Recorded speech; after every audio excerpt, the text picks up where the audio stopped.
Bem, senhoras e senhores, vamos começar aqui a segunda aula sobre programação orientada a objetos em Java dentro do curso do DevTitans, cara, para vocês se acostumarem os olhos com aquilo que vocês vão ver dentro do desenvolvimento aí do kernel e das outras coisas que o sistema operacional do WASP tem.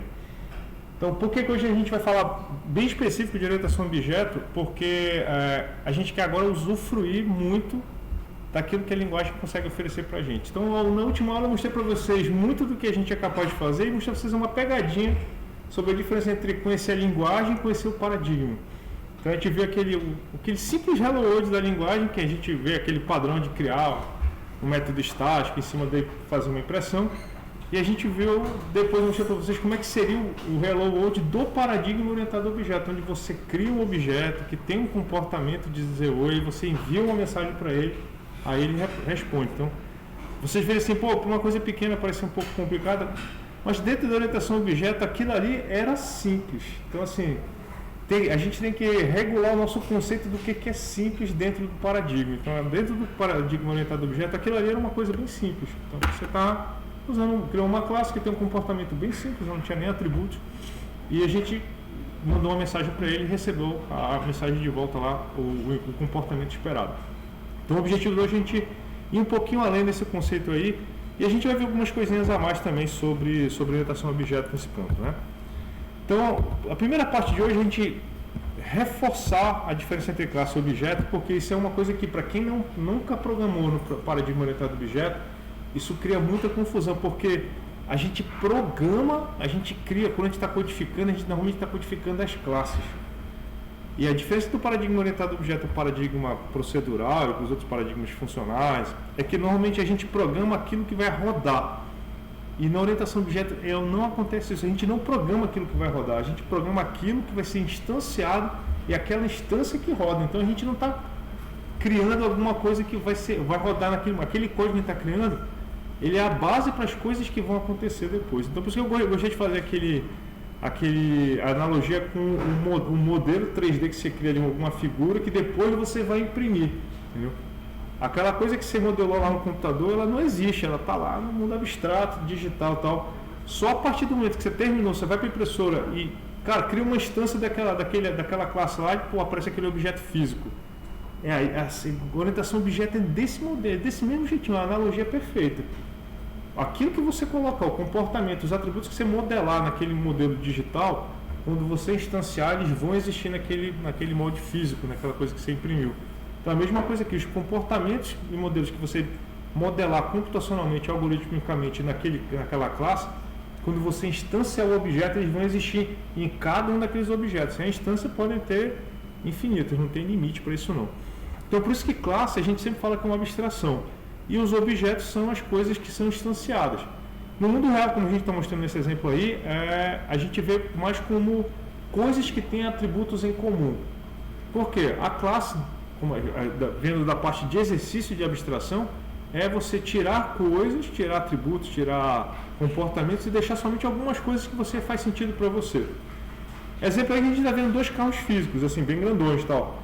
Mas você pode dizer o seguinte, que um carro de brinquedo também é um carro, entendeu? A única diferença é que ele tem a forma de um carro, ele tem os elementos básicos de um carro, chassi, rodinha, tal, mas ele não tem um motor. Mas se na tua classe tu não especificar que precisa ter um certo tamanho, precisa ter o mesmo tamanho, precisa ter o mesmo peso, precisa ter as mesmas características mecânicas, o carrinho de brinquedo continua sendo um carro, igual como qualquer outro, dentro da abstração do carro. Então, classe é aquela coisa que a gente escolhe aquilo que a gente quer ver em comum e a gente vai ignorar algumas coisas que a gente acha que não é importante para um certo problema que a gente está querendo resolver. Então tem vários aí exemplos de carros aí na ficção, reais e tal, que são exemplos reais de coisas que a gente classifica como carros, tá? Então assim, mas dentro da abstração que a gente escolheu para carro. Pode ser que algum carro mesmo, dentro da classe carro não seja caracterizado carro. Por exemplo, tem pessoas que consideram SUVs que, SUV não é carro, cara, SUV é outra coisa e tal, não sei o quê. Aí tem pessoas que hierarquizam as coisas que existem de uma maneira bem específica. Quem faz isso há muito mais tempo que a gente são os biólogos. Os biólogos estão aí hierarquizando, criando classes, tentando descobrir os atributos que as coisas têm em comum. eles fazem quase que o trabalho inverso da gente. Eles têm o trabalho de olhar o mundo o máximo possível, ver os atributos da coisa e tentar descobrir o que essas coisas têm em comum, quem é que veio antes dela e tal, para tentar encontrar a hierarquia de classe que o mundo exibe, que a natureza exibe. Então, na orientação objeto, a gente mimetiza esse comportamento, só que de uma forma inversa. A gente descreve aquilo que a gente vê em comum e, a partir daí, cria os objetos, as instâncias que a gente tem interesse. Então, o objeto tem em todo lugar. Então, o nosso ponto é, quando a gente vai resolver um sistema, ou vai resolver um problema, a brincadeira toda, quando a gente está passando isso para uma modelagem de software, é tentar entender, dentro do contexto que você está resolvendo, quais são os objetos que existem no mundo real naquele problema. Pô, vou fazer um sistema para uma universidade e tal. Pô, quais são os objetos do mundo real que existem nessa universidade? Pô, tem pessoas naquela universidade, mas as pessoas são todas iguais? Ah, não, pô, tem algumas pessoas que têm uns comportamentos diferentes. Pô, tem os alunos que eles estudam e tal, tem os professores que eles ministram aulas, tal, tem os coordenadores de curso que eles alocam recursos, tal, aquilo ali e tal. Tem o pessoal da administração que eles cuidam de matrículas. Então você vê que tem pessoas que têm comportamentos diferentes. Aí depois esses comportamentos você vê, pô, eles são o mesmo objeto? Não, eu consigo categorizar. Tipo, tem muitas pessoas lá que dão aulas. Então, esses caras têm uma coisa comum, comportamento parecido de dar aula. Pô, eu vou denominar essa classe dessa galera que dá aula de classe dos professores. Ah, tem um monte de objetos que tem naquele problema lá, que eles entram na sala e ficam assistindo aula. Eles não fazem mais nada, pô. Eles não fazem trabalho, não vivem, só assistem aula. Então, quem são esses caras? Vou dar o nome desses caras de aluno, entendeu? E aí começa o processo de abstração e de modelagem de um problema. Só que a gente faz isso muito automático. Porque faz parte da nossa natureza criar categorias para as coisas. O ser humano, ele trabalha orientado a objetos, sem a gente saber. A gente, até um pouco tempo atrás, a pessoa não tinha noção, mas a gente trabalha com um processo de abstração, toda hora. A gente dificilmente, quando olha uma coisa desconhecida, a gente pira muito para ver como ela é por dentro. A gente pensa, como é que eu interajo com ela? Quais são as APIs que essa coisa tem, entendeu? Ah, eu posso tocar, ela se mexe, ela sobe, ela voa, ela faz algum barulho, ela corre e tal. Você vê como aquela coisa interage com você. Então, primeira coisa quando você lida com algo desconhecido é você tentar descobrir como é que é a API dela, entendeu? Aí uma vez que você descobre a API daquele negócio, aí talvez você comece a filosofar como é que ela funciona por dentro. Então a gente realmente abstrai. Você consegue dirigir um carro sem saber zero de mecânica, cara. Você sabe só que virar o volante, apertar pedal e acabou. 100% de abstração. Você consegue utilizar um computador sem saber nada de eletrônica. Por quê? A interface dele, a API dele, te isola da complexidade que tem por baixo dele. Então nós humanos fazemos isso naturalmente. Então essa que é a diminuição do gap semântico que a orientação a objeto tenta trazer para a gente tentar resolver problemas. A gente adotar essa mesma abordagem que nós humanos usamos no nosso dia a dia. Só que a gente usa agora na forma do desenvolvedor. Então a gente mapeia os objetos reais em objetos computacionais, pegando somente aquilo que a gente acha que é importante naquele determinado momento. Então, essa frase é bem legal, os objetos estão por aí, é só pegar, entendeu? Mas a ideia é que você consiga ver esses objetos. Lembrando um exemplo que eu falei na aula passada, os objetos físicos, eles são muito óbvios de você detectar. O que às vezes é uma pegadinha de você detectar são as coisas que são abstratas, como eu falei para vocês, o sinistro de um seguro, uma festa, entendeu? Para vocês terem um evento que é muito comum, mas que ele realmente também é abstrato, é uma compra. Você realiza uma compra num site eletrônico. As coisas físicas que estão envolvidas lá é você, que é uma pessoa, e um produto que você está comprando, mas aquele ato de comprar é uma coisa abstrata, entendeu? Ele vai gerar coisas em cima daquilo, ele vai gerar uma nota fiscal, vai gerar uma troca de valores entre você e uma entidade e tal. Mas a compra também é um ato, mas você modela lá o objeto compra, o objeto transação e assim por diante. Cada objeto transação é criado a partir da ligação de uma pessoa com um objeto que ela tem interesse em adquirir, que está sendo ofertado por um vendedor. Então, como é que a gente descreve o objeto? Então, a gente descreve os objetos que a gente quer dentro do mundo computacional, fazendo esse exercício que eu falei com vocês ainda agora. A gente vê os objetos do mundo real que estão dentro do contexto do nosso problema, a gente categoriza ele vendo as coisas que são em comum e descrevendo essas coisas que são comuns em classes. Então, a partir daí começa o processo de a gente entender quais são as coisas que eu preciso lembrar daquilo que eu estou vendo. Uma dica muito fácil é a gente seguir algumas diquinhas que o pessoal de banco de dados usa faz tempo, já quando eles estão modelando as coisas lá. Normalmente uma coisa que você quer lembrar é uma coisa cujos atributos têm algo que você precisa para responder uma pergunta.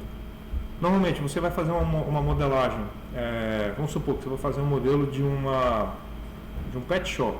Aí os teus clientes, além de serem os cachorrinhos, tem os tutores dos cachorrinhos. Pô, o que você precisa saber do cachorro? O que precisa lembrar do cachorro? Que ele é um cachorro? Não, isso é óbvio, mas precisa saber talvez o nome daquele animal, a data de nascimento dele, tem que saber a raça, alguma coisa do tipo assim, tem que saber o peso dele. Então, porque essas são coisas que dentro de um pet shop fazem sentido você lembrar. Tipo, vou precisar aplicar um remédio naquele animal, o peso dele.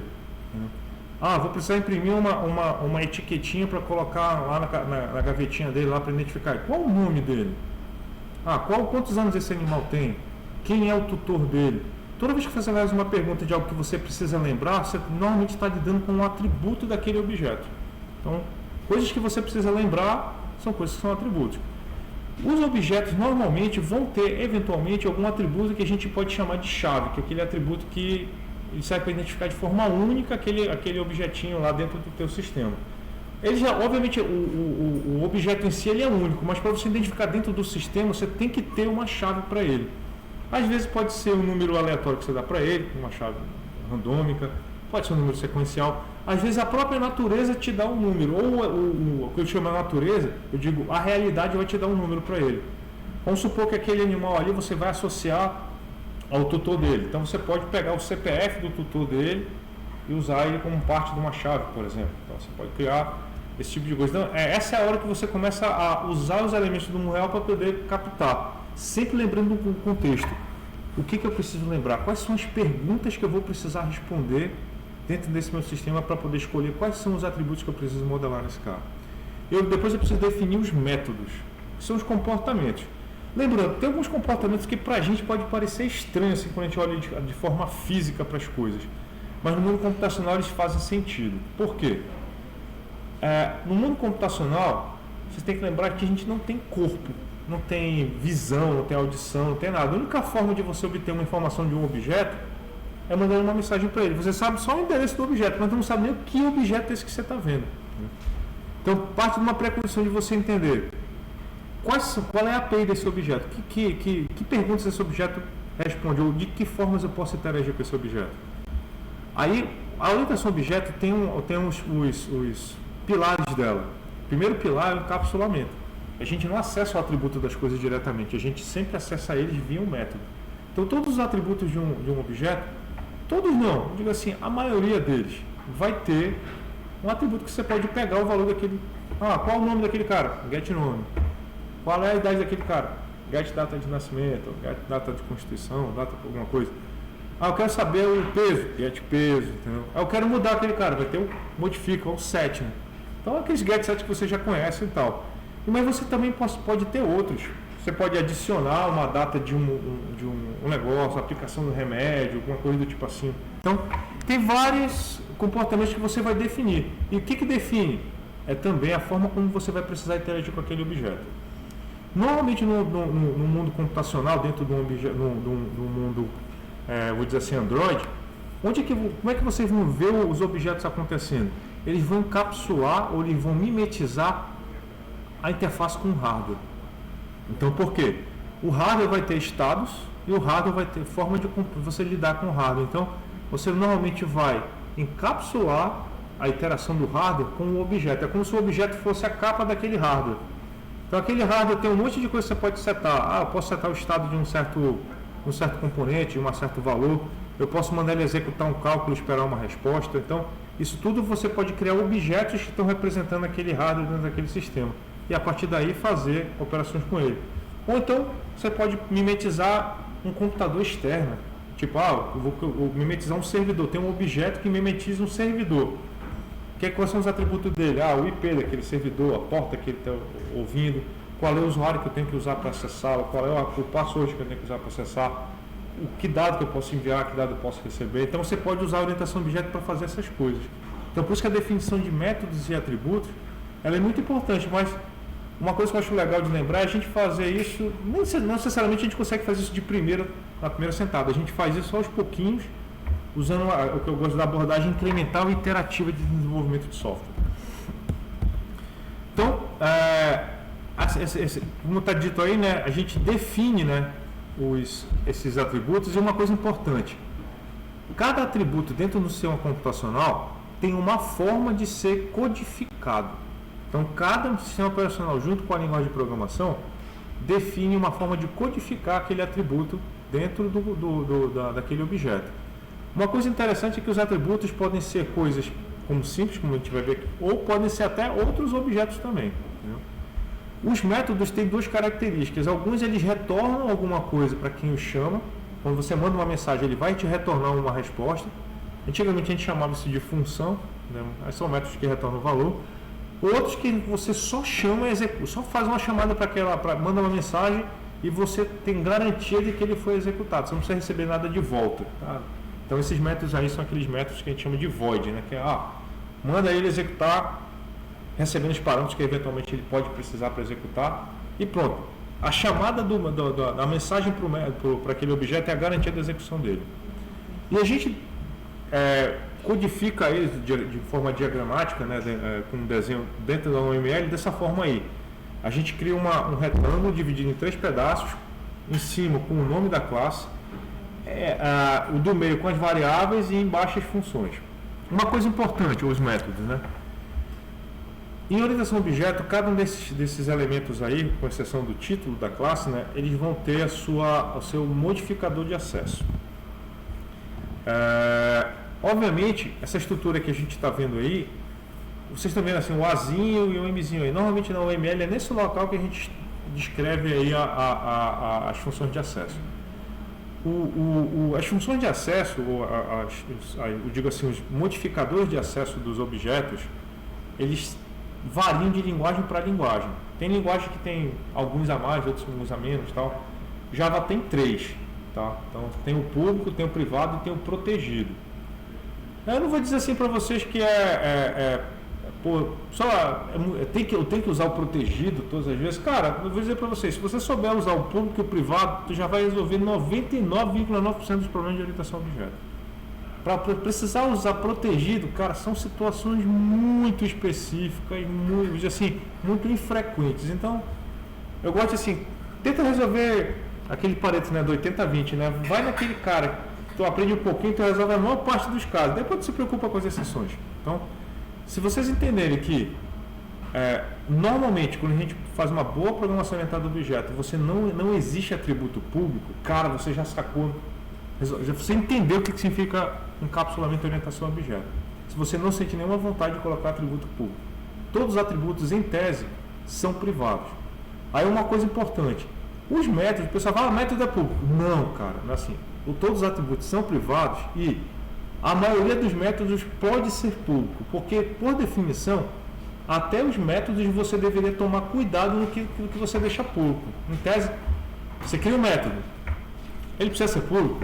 Beleza. Se precisa ser público, aí você autoriza e tal. Atributo nem pensa, tudo privado. Aí que você começou a funcionar. Professor, quais são as exceções onde eu deveria ou não deveria colocar atributos públicos ou privados? Cara, sabe aquele sistema que tem que ser muito rápido? Tipo, vamos supor, vocês trabalham num ambiente dentro do ASP que eventualmente vocês podem quebrar essa regra. Que eu falo para todo mundo aí que nunca quebra, mas vocês trabalham num ambiente que eventualmente precisa disso. Vamos supor que vocês são chamados pelo pessoal, vai executar um hardware no Android e fala o seguinte, cara, eu preciso de um hardware que esteja rodando um sistema operacional muito rápido, porque ele vai ser para uma missão crítica. Ele vai resolver um problema que tempo é totalmente um elemento que eu posso descartar o sistema se ele não atender o tempo. Supom, vocês vão criar um hardware que vai fazer parte de um sistema hospitalar de monitoramento de pacientes críticos, que tem risco de vida. Então assim, cara, aí o requisito, o tempo entre acontecer uma coisa no sensor e aparecer um alerta lá na tela do pessoal da assistência é cronometrado, não pode passar de tantos milissegundos, não importa a situação que aconteça. Nessa situação, se você precisar ganhar tempo, põe tudo público. Nossa, acabou o método de get set. É acesso o cara direto. Por quê? Esses são os poucos ambientes onde foda-se encapsulamento, cara. A gente está com velocidade, a gente tem pressa. Então tem alguns ambientes que vocês podem quebrar isso. Então eu digo, essa é a liberdade do desenvolvedor. Mas a liberdade é assim, faz diferença eu usar? Faz. Por quê? Quando você usa um encapsulamento, você aumenta muito a qualidade do seu código. A capacidade dele ser mantido, a capacidade dele ser expandido, a capacidade de você usar padrão de projeto e assim por diante. Quando você não usa o encapsulamento, você já derruba, acho que tipo quase 2/3 das melhores coisas que você pode fazer em orientação a objeto.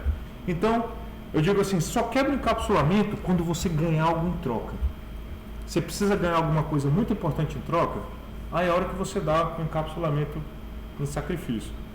Pô, vai quebrar o encapsulamento por nada? É um péssimo desenvolvedor, cara. Então, você tem que saber a hora que você vai trocar aquela coisa importante por outra coisa muito importante. Isso aí a gente chama em arquitetura de priorização de driver. Toda arquitetura de sistema tem um driver, aquilo que direciona a importância e a relevância daquele sistema. Tem sistema que o driver é escalabilidade, ele tem que ser escalável. Tem sistema que o driver dele é economia de energia, ele não pode gastar energia. Tem sistema que o driver ele tem que ser muito rápido, ele tem que ser o mais rápido possível, ele tem que obedecer a critérios de resposta de latência baixa. Aí todas as micro decisões do sistema tem que ser tomadas indo na direção daquilo que aquele driver do sistema está solicitando. Beleza, a gente falou desses caras aí e tal. Em Java, cara, bobão, como é que a gente escreve uma classe? A palavra class, nome da classe. Normalmente em Java, o nome das classes começa com letra maiúscula. E a gente usa em Java aquela convenção do camel case, que é a primeira palavra. Vamos supor que você vai fazer uma classe que o nome dela é um pouco composta. Então, você usa o camel case, que a cada início daquela subpalavrinha você inicia com a letra maiúscula, mas ela é toda coladinha. As classes normalmente começam com letra maiúscula, tá? Tá aí o camelzinho mostrando para vocês como é que a gente funciona. Normalmente, os atributos começam com letra minúscula, tá? Eles seguem um pouquinho ele também segue em camel case, mas eles seguem muito aquela regrinha que vocês aprenderam lá na lógica de programação das variáveis, né? Não começa com número, tal, papá, a gente começa com caracteres, tá? Exceções são se você trabalha num lugar que tem um padrão que diz assim, a gente vai usar certos tipos de variáveis. Se está dentro de um certo contexto, ela começa com underline, outros começam com tanto. Tem lugares que tem padronizações de código assim. Aí eu sempre digo, dança conforme a música que está tocando no lugar que você trabalha, tá? Nesse exemplo que você está vendo aí, vocês estão vendo que não está tendo nenhum modificador de acesso sendo descrito. Em Java, se não há modificador de acesso descrito, a linguagem considera público. Tá? Mas lembrando, isso não vale para todas as linguagens. Cada linguagem tem uma forma diferente de tratar seus atributos. Ou assim, quando você está programando orientado a objeto, o modificador de acesso daquele atributo. Se eu não me engano, o TypeScript é o contrário. Você não fala nada, é privado. Então, assim, depende daquilo que você está, da linguagem que você está trabalhando, você tem que observar a forma como ela programa as coisas, tá? Uma coisa importante você pode colocar vários atributos numa mesma linha? Cara, eventualmente pode, se eles tiverem o mesmo tipo, mas é uma boa prática de programação em orientação a objeto você escrever cada atributo numa linha separada, tá? Tem razões por isso, para facilitar a manutenção. Mas não é uma regra, assim, tipo de uma diretiva, tá? Vocês considerarem mais. Então tem a classe, os atributinhos, o nome do método. Professor, esse negócio de colocar os atributos no começo também é uma convenção, tá? Você pode colocar atributo em qualquer lugar, mas se tu quiser ser zoado pela galera lá do café, então assim tu pode colocar em qualquer lugar. Se você quer deixar a sua classe bem fácil de ler, de entender, de manter, você vai colocar sempre os atributos no iniciozinho da classe. Aí tem uma sequência, você colocar os atributos, depois você coloca construtor, depois você coloca get e set, aí depois você coloca as classes de operação que aquela classe vai precisar implementar. Obviamente também tem empresas que vão obedecer padrões diferentes e vocês podem atentar para isso, tá? Agora que vem a parada que é mais assim, que a gente fala, mas não vê, porque é o objeto. Então o objeto é quando a gente cria esse cara. E os objetos, eles vivem num mundo que pra gente é diferente, porque o desenvolvedor, ele passa muito tempo no dev time, mas ele passa pouco tempo no runtime. Quem vive no runtime é o usuário, pô. A gente vive no dev time, a gente está toda hora codificando, criando as coisas e tal, papapá. Quem vive no meio termo assim, meio zumbi, é o pessoal do tester, entendeu? Que eles ficam testando, eles ficam rodando, tal, entrando nos casos, papá. Mas os objetos, aí só que é uma coisa diferente, né, professor? Porque tu vai desenvolver uma coisa que é orientada a um ente que vive num mundo que tu não convive muito, que é o mundo runtime. Mas os objetos, eles vivem lá. E o nosso trabalho, aí que eu digo que é o trabalho de abstração mais poderoso do cara que programa orientado a objeto, é o cara abstrair como vão acontecer os comportamentos em runtime daquilo que ele está descrevendo no dev time, sendo que aquilo ali não é o cara que vai rodar, ele vai criar coisas copiadas a partir daquele código e aqueles caras vão interagir sozinhos com outras coisas e assim por diante. Então, os objetos, eles vivem só no tempo de execução. Características interessantes deles que eles eventualmente ocupam espaço na memória. E uma coisa legal é que eles são alocados sempre dinamicamente. Outra coisa importante é que no mundo moderno, a gente diz que a gente usa eles em conjunto com ferramentas que possibilitam que alguns objetos vivam tanto tempo quanto o sistema que está rodando. Tipo, tem um sistema que está rodando há 6 meses. Deve ter um objeto que está lá vivo na memória há 6 meses, pô. E o sistema cai. Aí a gente tem coisas que mantêm os objetos vivos, ou o que a gente chama de persistidos, mesmo com o sistema desligado, que são os frameworks, objetos de persistência. Então, a gente usa às vezes bancos de dados relacionais para fazer isso e tal, manter objetos persistidos, mesmo depois que o sistema cai. Uma coisa importante, em Java, os nossos objetos, eles são desalocados automaticamente quando ele não está mais em uso. Então, isso é uma característica de cada linguagem de programação. Nem todas têm isso, mas Java tem o seguinte: toda vez que você dá new, é criado um objeto na memória, tem um valorzinho que é a referência daquele cara onde ele fica guardado. O que é interessante sobre essa referência? Ele também guarda uma lista encadeada de todos os objetos que estão apontando para esse cara, ou que estão guardando a referência daquele objeto que foi criado. Quando essa lista encadeada chega em 0, o Java destrói aquele objeto, desaloca aquela memória. Então, se ninguém está apontando para esse cara, então esse cara está perdido, apaga o maluco. Então, esse processo é chamado coletor de lixo.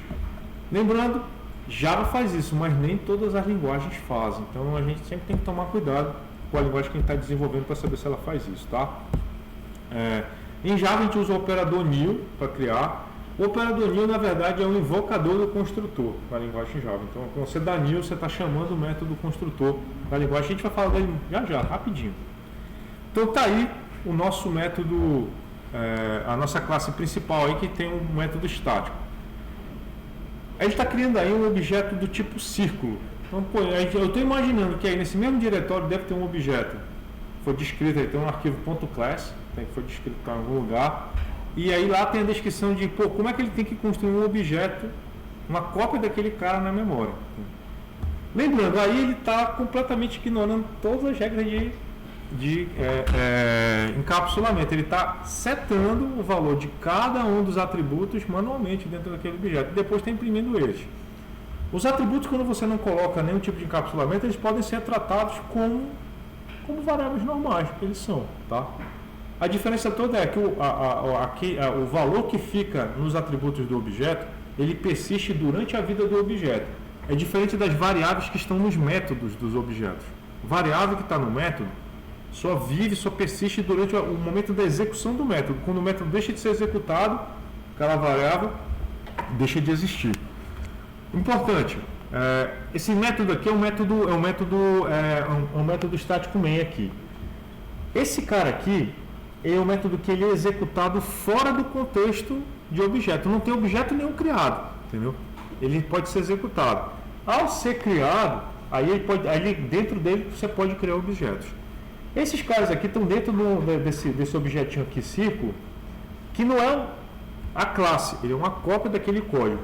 E enquanto esse método não terminar, tudo que está aqui dentro continua existindo. Então, a classe círculo, ou esse objeto círculo, só vai ser destruído da memória quando o método main deixar de existir, e a linguagem já vai notar, cara, o contexto da referência para o objeto círculo estava guardado dentro do main, o main deixou de existir, ele apaga.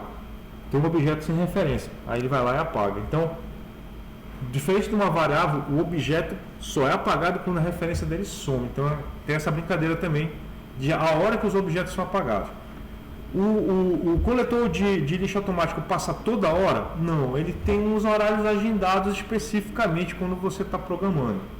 Se você está programando com alta performance, tipo assim, com um negócio que demanda muita velocidade de desenvolvimento, Java pode te causar alguns problemas. Então você tem que setar esse tempo de atualização do Garbage Collector na Java Virtual Machine. Tem uma seção lá no manual da linguagem Java só de como fazer essa setagem na máquina virtual. Por quê?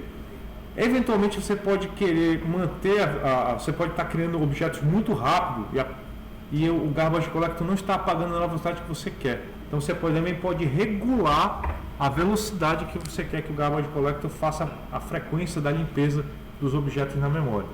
Normalmente a gente nem se preocupa com isso, mas é para você saber que é possível fazer, basta procurar no manual, você encontra rapidinho esse tipo de coisa. Vamos lá. Seção dos atributos e assim por diante, né? Vamos lá. Então, esse caso aí que a gente está vendo aí, essa linha aí, a gente declarou um objeto do tipo ciclo, usamos o comando new que instanciou esse cara. Então o comando new é sempre usado para criar um objeto e a gente está acessando o construtor desse cara aí que é o nosso objeto. Então a gente está declarando, estamos instanciando, inicializando. Essa inicialização assim é obrigatória eu criar um método construtor na minha classe? Cara, normalmente você deveria, tá? Você deveria criar. Se você não criar, o Java vai criar um fake para ti, um completamente vazio, tá? Mas o ideal é que você, é uma boa prática de programação orientada a objeto, você criar um construtor explicitamente dentro da sua classe, tá? O Java ele é uma mãe, cara, ele inicializa as nossas variáveis com valores padrão. É só na linguagem você vê, então ele inicializa com 0, o Boolean inicializa com true, com false, uma coisa do tipo assim. Então assim, ele inicializa, ele não deixa uma coisa vazia como C. Se tu inicializa uma variável, uma classe, bicho, tem lixo lá, cara, entendeu? Qualquer coisa louca que tá por lá. Java não, Java deixa a parada mais ou menos arrumadinha para você poder brincar e não te entrega coisa de qualquer jeito não, tá? Mas eu já vi lugares onde o cara fala, olha, tem um atributo aí que é inteiro, a gente não inicializa com 0, a gente inicializa com um valor X para saber que não estamos usando a inicialização padrão, porque às vezes o cara quer entender se o valor que está vindo do lugar foi de um lugar que foi criado dentro do objeto da factory, normalmente a gente usa factories para isso, ou se foi criado fora de um lugar errado, tal, que aí quando normalmente cria errado, alguém não usa a forma correta de inicializar os objetos. Bora falar de atributos então, né? Os atributos especificamente, cara, a gente sempre vai usar os tipos primitivos deles base. Então o Java não tem muitos tipos primitivos comparados com algumas outras linguagens, mas assim, eu diria que é intermediário. Tem linguagens que tem muito menos, tipo, as linguagens mais modernas que são não tipadas, elas têm muito menos tipos. Tipo, JavaScript tem 3, olha lá, string, número e boolean, acho que acabou. TypeScript aqui criou, acho que o Big Int, assim, o Big Number, uma coisa assim mais recentemente, mas fora isso era só 3, acabou. Java não, Java tem mais definições de tipo e tal, e assim por diante. Professor, por que isso acontece? É dado uso da memória que a gente tem atualmente. Então assim, vocês que trabalham no mundo embarcado, vocês vivem num mundo que ele é um mundo assim meio perigoso, porque vocês não têm a memória disponível a hora que vocês querem não, assim, a memória de vocês às vezes ela não é a mesma coisa de um notebook grandão, a memória de vocês às vezes é pequenininha, então assim, gerenciar bem o tipo da memória é importante para quando a gente está desenvolvendo embarcado. Não quando se desenvolve só para um celular, mas às vezes para um dispositivo, para um Raspberry Pi, para um Arduino, a tua memória ela é muito preciosa, por mais que hoje em dia a gente tenha bem mais memória do que antes. Então usar bem os tipos é importante quando a gente está desenvolvendo nesse tipo de ambiente. Por quê? Se você vai declarar um valor que você só vai usar, tipo, é número, Aí tu pergunta, eu vou fazer conta com esse número? Tipo CPF. CPF a gente nunca codifica ele com número. A gente codifica ele com string. Por quê? Ninguém faz conta do tipo, cara, envia a média do CPF. Eu quero CPF mais alto, média, mediana entre eles. Você não faz esse tipo de pergunta. Você usa eles como número uma vez ou outra para verificar se ele é um CPF verdadeiro. Beleza, você faz fora, verificou, armazena ele como string. Então, por quê? Você salva a vida da memória do seu dispositivo embarcado. Então, cara, programar com tipo é uma arte. Então, você escolher bem o tipo daquilo que você está desenvolvendo é muito importante. Sempre pensando no uso daquilo que você vai colocar, tá? Padrão, cara, para variáveis, para atributos. Não economize na descrição do atributo, cara. A gente não está codificando na década de 70, onde, tipo, tem que economizar porque o meu computador tem 2 MB de memória RAM. Não, cara. Você pode colocar o nome da variável grandona, às vezes até uma frase do nome da... Por quê? A legibilidade é a prioridade nesse tipo de ambiente. Fica muito claro o que aquele atributo está fazendo e assim por diante. Lembrando, usem camel case à vontade e seguindo as regrinhas das convenções de atributos de variável, tá? Importante que eu comentei na primeira aula, a gente tem os atributos dos objetos que são criados em tempo de execução, são os atributos de instância, e tem os atributos estáticos, entendeu? Que a gente, você já viu o método estático mais clássico de todos, que é o main, entendeu? Mas você também tem atributos estáticos. Um exemplo de uso de atributo estático muito famoso é o padrão do Design Patterns Singleton. O padrão Singleton ele é um padrão onde você garante que dentro de para uma certa classe de objetos só vai ter um objeto daquele cara. Tipo assim, pô, tem uma classe conexão de banco de dados. Criou um objeto da conexão de banco de dados. Se alguém tentar dar um new, ele não vai criar outro objeto, ele vai receber aquele objeto que foi criado inicialmente. Cara, como é que aquele cara consegue fazer isso? Utilizando um atributo estático, um atributo de classe. Ele cria um objeto e guarda a referência daquele objeto no atributo estático da classe. Quando alguém tentar dar new de novo, ele vai perguntar: o atributo da referência do objeto é nulo? Não. Então retorna aquela referência daquele objeto que está na memória já criado. Então você sempre vai ter um objeto só. Normalmente para conexão de rede, conexão com dispositivos externos, coisas com I/O normalmente, a gente normalmente usa esse cara. Dentro aqui do Android tem uma das aulas que eu ensino, uma parte que a gente fazer conexão com uma API externa para pegar nomes fictícios para fazer uma brincadeira no banco de dados. Eu mostro como o Android especificamente implementa de uma maneira básica o Singleton e como tem bibliotecas que você pode baixar prontas para usar dentro do Android só para gerenciar esse padrão. Então, uma coisa que eu gosto de falar. Por que é tão importante saber isso? Porque o Android assume que você vai usar padrão de projeto para desenvolver dentro dele. Então é uma coisa bem importante a gente sacar esse uso dos atributos e métodos estáticos quando a gente está programando orientado a objeto em Java. Então assim, apesar de a gente estar trabalhando, às vezes isso pode também causar muita confusão para os alunos, né, quando estão aprendendo a programar orientado a objetos. Você tem 15 objetos iguais. Os atributos vão ter os mesmos nomes. Cara, sabe esse negócio de atributo, cara? O nome foi só uma referência que foi dada para aquele cara que vai ficar guardando uma codificação na memória. Todos os objetos vão ter os mesmos atributos, mas eles vão estar todos em lugares diferentes da memória. Não são a mesma coisa, são objetos diferentes, são caras diferentes, fisicamente tem lugares diferentes na memória do computador naquele momento. Então assim, o atributo raio do objeto círculo 1 vai ser diferente do atributo raio do objeto círculo 2. Cada objeto vai ter o seu atributo específico e tal. A gente acessa sempre usando o nome, mas eu diria que a melhor prática de programação é sempre usar getSet, que a gente vai ver rapidinho no exemplo que eu vou mostrar já para vocês aqui.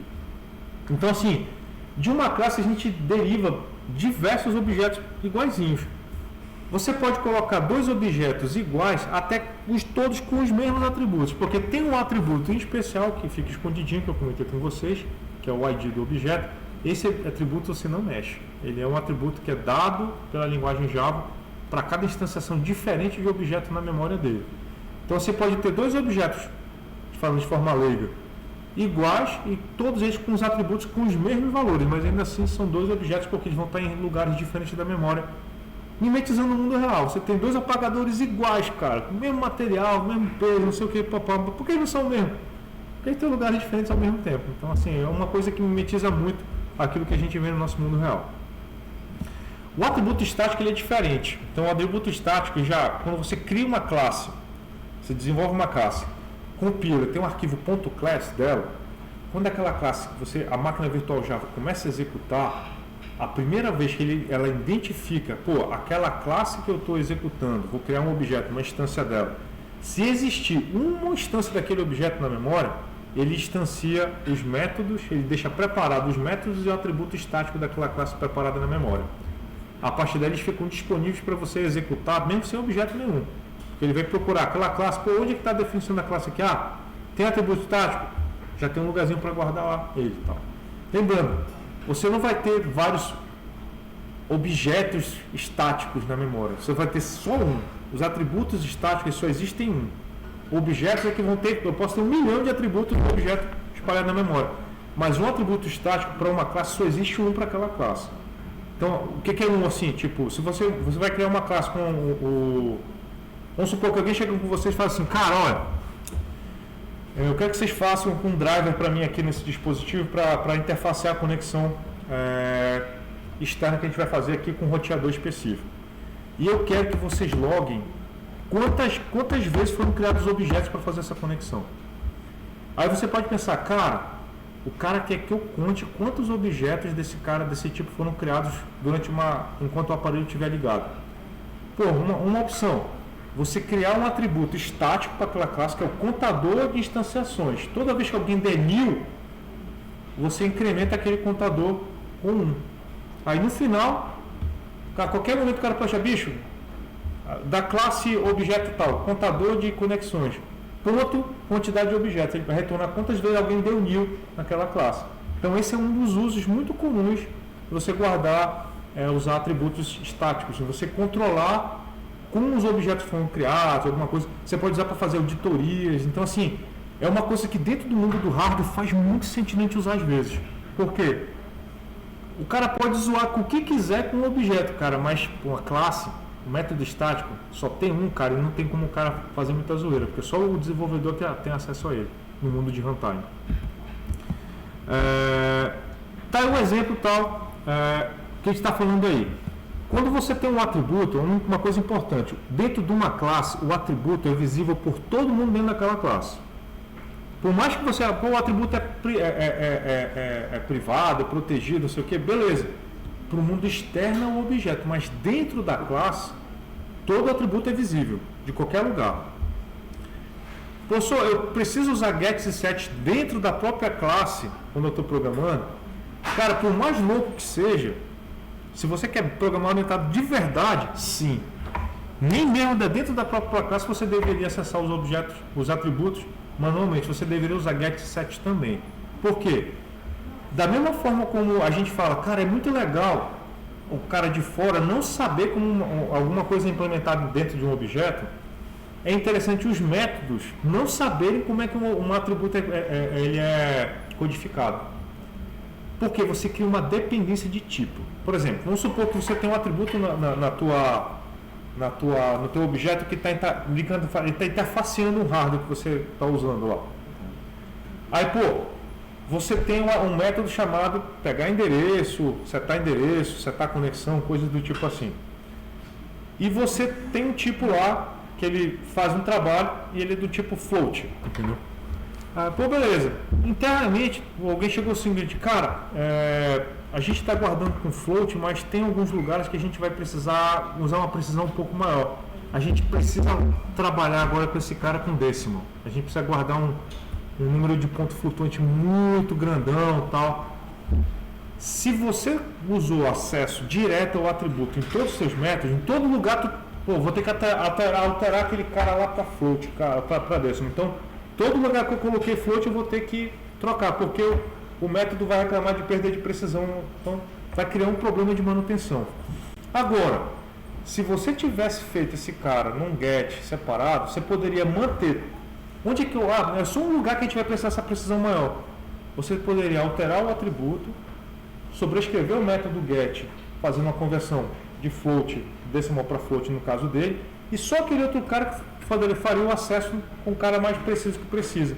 Os outros caras continuariam vendo um float, só que toda vez que você tentasse dar um get, ele faria um cache para float e retornava para aquele cara que estava usando antigamente. Então você manteria a compatibilidade do código sem mexer em lugar nenhum. Então, até dentro da própria classe faz muito sentido a gente manter o encapsulamento. A gente torna o nosso código menos coeso. Então essa que é a brincadeira. Tem a coesão de classe, mas a gente tem a coesão até dos atributos e métodos dentro da própria codificação. Tá aí o exemplo que ele está mostrando aí da gente ter os atributos que a gente está colocando dentro da classe e cada uma delas pode ter ou não valores diferentes, tá?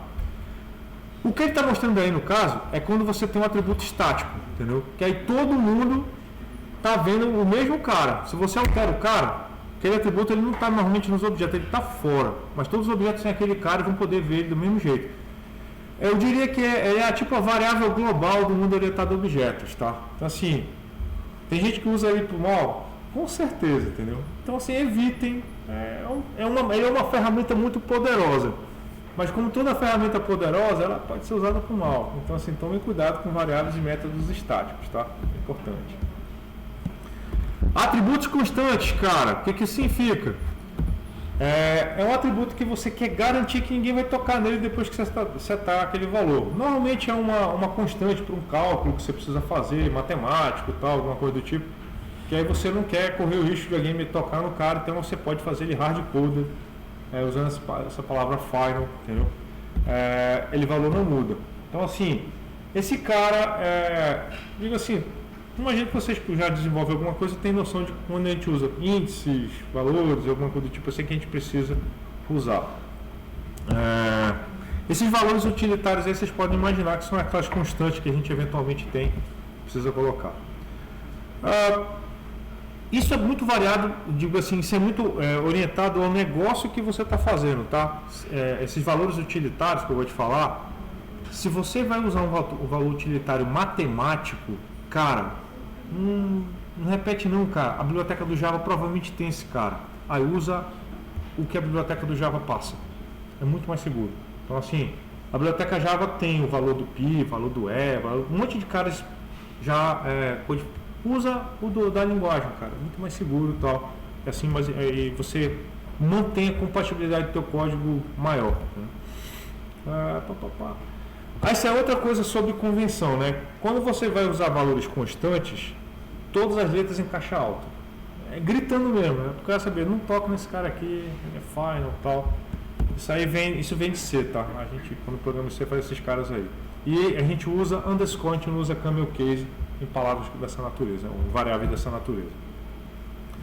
Tá aí, o pi e o aí usa sempre, tá usando aí a caixa alta sempre, com esse tipo de precisão alta que precisa às vezes. Aí assim, esse tipo de situação que está acontecendo eu acho muito legal. Vamos supor que você quer definir de maneira paramétrica, né, tipo valores máximos e mínimos para algumas coisas. Valor máximo de objeto, valor mínimo para alguma coisa e tal, você pode usar esse cara aí. Onde que a gente usa muito isso aí? Eventualmente você pode, ao estar desenvolvendo uma coisa para o teu embarcado, querer fazer um teste de carga e descobrir a hora que ele espoca.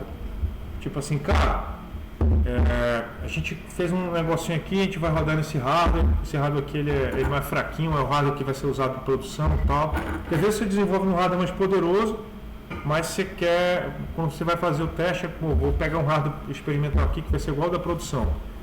Teste de carga nele, maluco. Aí tu vê até a hora que ele começa a superaquecer. Aí, olha que ele superaqueceu. A linguagem de programação e o processador podem aguentar muito mais. Aí tu diz, cara, ele aguenta até 1.500 objetos. Então, cara, max objetos, 1.500 e tal. Ele pode aguentar 5.000, mas tu vai destruir a parada, tu vai destruir o hardware. Não, vamos manter 1.500. Então você pode parametrizar certos aspectos que você está utilizando usando variáveis desse tipo aí. Às vezes, potência, quantidade de energia que está numa bateria que você vai colocar. Esse cara aí você pode fazer até em arquivos de configuração que são carregados no início do desenvolvimento. Por quê? Aí você pode alterar esse cara de acordo com o hardware que você recebe. Quando eu programava lá na Nokia, era muito comum a gente ter esses arquivos, aí pô, a gente vai rodar no modelo tal, aí tem um arquivo com os parâmetros máximos e mínimos daquele modelo. Então você rodava, carregava o modelo, colocava um arquivinho lá, quando o programa inicializava, ele lia esses caras e salvava nas variáveis final. Então a gente sabia que quando a gente rodasse o software naquele hardware, ele ia obedecer às limitações que aquele hardware tinha. Então é um outro uso muito legal de variáveis final dentro de um contexto de programação com hardware embarcado. O estado de objeto são seus valores atuais? Sim, cara. Sempre observe um objeto como uma máquina de estado. Toda hora que você manda uma mensagem para ele, você está alterando o estado dele. Então o estado dele o que é? São os valores dos objetos dele. Professor, onde que isso pode ser útil, professor? Cara, quando você quer fazer um backup do teu sistema, cara. Tem uma forma muito primitiva, mas que é muito utilizada em sistema embarcado, que é, às vezes no teu hardware, tu não tem, cara, um SQLite para usar, cara. Tu pode não estar disponível lá. O teu hardware é tão fraquinho que ele não tem um SQLite, então tu não pode fazer uma persistência de objeto, entendeu? Aí, o que você pode fazer? Você pode serializar o objeto. Aí como é que você serializa? Você adiciona os atributos que você quer serializar e transforma o objeto numa sequência de bits e guarda. Entendeu? Pô, show de bola. Quando você reinicializa o hardware, caiu energia, reinicializou o hardware, ele procura. Tem um arquivo de objeto serializado, ele vai lá e instancia o objeto e recarrega todos aqueles valores dos atributos. O objeto fica do jeito que estava antes de ser desligado. Então, serializar é uma forma muito legal, mas você serializa entendendo que você precisa só salvar os atributos que guardam o valor daquele objeto que guarda o estado dele. Então, tu não precisa guardar método. Você não precisa guardar, não. Esse atributo aqui, ele é um atributo de teste, alguma coisa, não. Só os atributos que guardam realmente o valor que é importante que você pode fazer. Então, você pode fazer um hardware funcionar, ter um sistema mínimo de backup, no mínimo, para alguns objetos importantes, para quando ele inicializar, ele procura e recarrega os caras, então o hardware volta para o estado que estava antes de acontecer algum sinistro, alguma coisa, algum comportamento estranho. Tem uma estratégia muito legal, saber usar serialização para guardar o estado do objeto. Pessoal, uma coisa que eu ia falar, se vocês tiverem qualquer comentário para ajudar, se alguém teve uma experiência de fazer algo parecido, falem, cara. Acho que é muito legal a gente compartilhar a experiência. Eu falo isso porque eu desenvolvi com o mobile durante, não foi um tempo muito longo, mas assim, cara, eu fiz umas coisas muito legais, porque os caras reconheciam que eu entendia muito de orientação a objeto. Então, assim, como eu fazia muita coisa, por exemplo, esse negócio de serializar objeto, eu usava isso no framework de aprendizado de máquina que eu criei, entendeu? Na época que eu fui desenvolvedor, assim, desse tipo de coisa, não tinha framework de A como tem hoje. Então, eu criava os meus, criava o meu de rede neural, criava o meu de programação genética e tal. E eu pensava, pô, como é que eu faço um negócio performar muito rápido sem usar um banco? Porque usar um banco de dados significa que tu vai ter que abrir uma conexão. Abrir uma conexão significa que tu vai ter que fazer um I/O. Fazer um I/O é mais lento do que com um banco de dados é mais lento do que gravar no disco? Com certeza. Então eu criei um sistema de serialização de objetos para salvar contexto de experimento, entendeu? Quando eu mostrava essas ideias pro pessoal lá, falava, cara, a gente pode fazer isso aqui para salvar o contexto do celular e tal. Bora fazer serialização de objetos e tal, papá. Porque todas as linguagens têm isso. C++ tem isso, Java tem isso. Eu imagino que Python vai ter, e outras linguagens mais modernas têm isso. Então, são ideias legais. Vocês já mexeram com algum tipo de programação desse tipo? De salvar objeto usando bytecode ou usando binário? Alguém já teve uma experiência de fazer isso aí? Mas vocês já passaram por algum lugar que vocês, pô, cara, eu queria salvar o contexto, mas não queria usar o objeto, usar um banco de dados. Entendeu? É uma situação possível de usar que é muito... Ela não, obviamente, ela não é usada para tudo. Ela não é bala de prata para tudo. O ideal de persistir objeto nos sistemas tradicionais é usar camada, o framework de persistência. Eu digo até hoje em dia, é absurdo um desenvolvedor não fazer isso. Tá programando orientado a objeto, quer salvar seus objetos, nunca faça isso na mão num banco de dados, cara. Isso é coisa não é nem de amador, é de Neandertal, entendeu? Use sempre o framework orientado a objeto para persistência de objeto. Agora, no ambiente que vocês vão desenvolver, que eu acho, cara, e talvez seja interessante você saber alternativas. Pô, eu não queria usar. Será que existe uma ideia que eu poderia usar no lugar? Aí talvez essa que eu estou dando para vocês possa ser uma coisa que vocês achem útil em algum momento. Quando é que a gente muda o estado? quando a gente altera o valor de um atributo diretamente ou quando a gente executa um método que esse método altera o atributo. Então, assim, tem lugares que você pode até sinalizar o estado de um objeto com uma certa variável. O que significa isso? Ela dá um flag a partir do momento que o estado dela está sendo alterado por alguma coisa. Então, ele executou um método, não alterou, ele seta um flag para 0. O método foi executado, alterou uma variável, seta um flag para 1. Você pode querer saber a constância de modificação do teu objeto utilizando estratégia também desse tipo. Bora falar de métodos, cara. Então, assim, a gente programa eles pensando em funções e procedimentos. Eu digo assim, execuções, comportamentos que podem ou não retornar algum valor de interessante. Eles executam normalmente algum algoritmo, alguma ideia, alguma lógica que faz sentido dentro do comportamento daquele cara que a gente está observando no momento, tá? Elas podem acessar e modificar atributos. Por que é isso, professor? Porque tem classe, galera, que tu pode criar que não tem atributo nenhum. Ela é só uma classe que faz coisas, mas ela não tem estado, entendeu?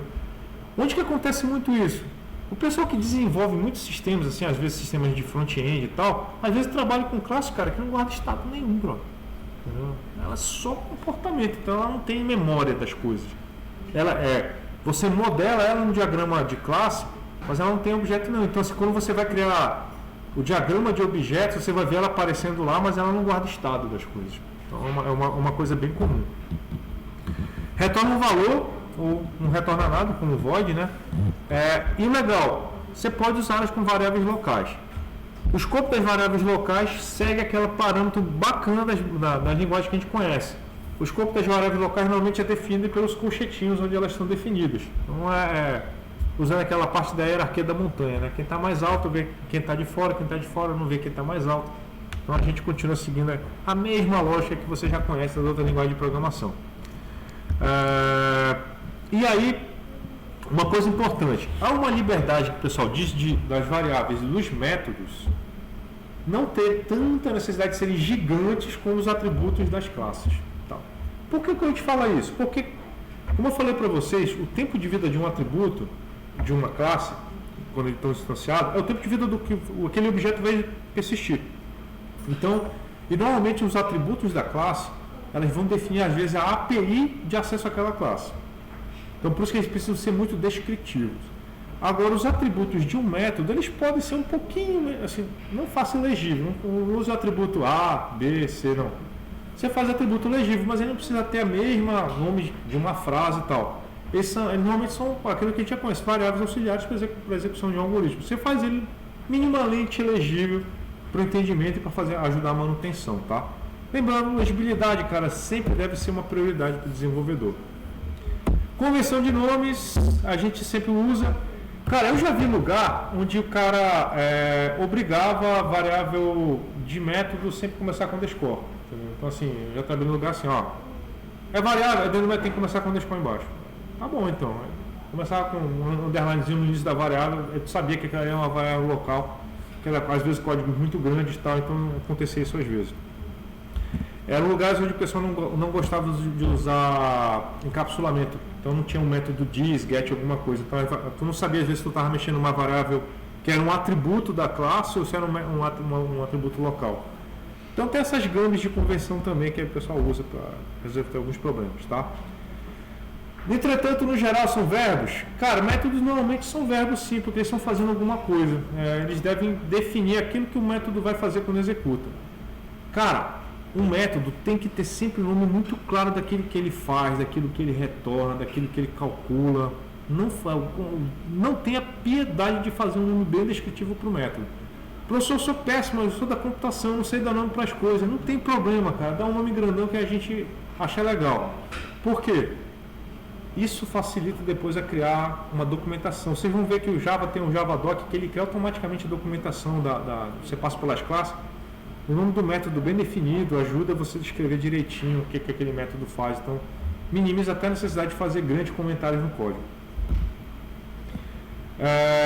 Modificador de acesso opcional. Não, cara, esse é opcional para a linguagem, mas para o programa orientado a objeto isso não é opcional, cara. Na linguagem Java ele é opcional, a linguagem permite que seja opcional, mas a gente, programa orientado a objeto, sempre vai deixar explícito. A gente vai colocar public, a gente vai colocar private, vai colocar protected sempre que for necessário. A gente nunca vai deixar parado implícito.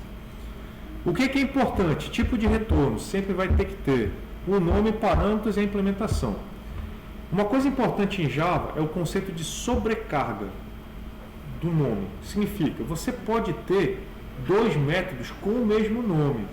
Você não pode ter dois métodos com a mesma assinatura. O que significa assinatura, professor? A assinatura de um método é a composição entre o nome do objeto e a lista dos tipos de parâmetro que ele recebe. Por exemplo, você pode ter um método com o nome A que recebe dois ints. Você pode ter um outro método A que recebe um int e um float. Você não pode ter um outro método A que recebe dois ints. Por mais que você coloque o nome dos parâmetros diferentes, se o tipo for igual, ele não vai aceitar.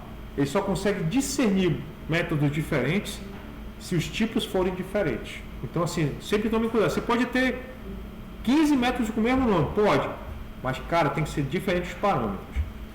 Um exemplo clássico de vocês verem isso aí é ele na API da linguagem Java. Entendeu? Vocês vão ver lá o mesmo método recebendo 300 milhões de parâmetros. É o mesmo método, todos diferentes, porque a assinatura do método é diferente. Professor, o tipo de retorno não faz parte da assinatura do método? Não, porque ele causa ambiguidade. Se você tem dois métodos, AA, e dois recebe dois ints, e retorna uma string e outro recebe um int, tu não ajudou o método, porque quando tu executa, tu não diz o tipo de retorno, tu diz, cara, eu estou passando dois inteiros, aí o Java vai falar, tá, quem que eu vou executar, brother? Entendeu? Tem linguagens que já conseguem discernir isso, sabendo assim, cara, esse método ele retorna alguma coisa. Ele está retornando para quem? Eu estou retornando para uma variável float, ele já consegue discernir.